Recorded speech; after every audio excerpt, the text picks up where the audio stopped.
Well, it's time to check your learning. What's the date today? In Chinese is 今天几号?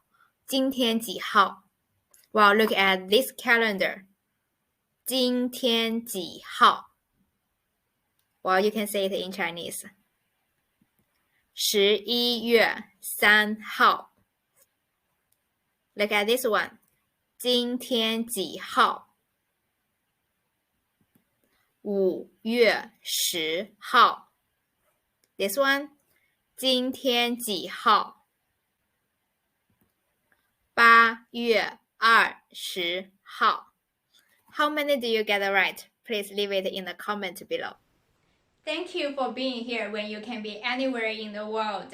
You should really feel proud of yourself for your commitment in learning and growing. The simple fact that you click this video and stick to the end is a true manifest of your growing mindset. I really hope this video was helpful to you. I'd love to know your feedback. Please drop them in the comment below. I'll get back to you as soon as possible.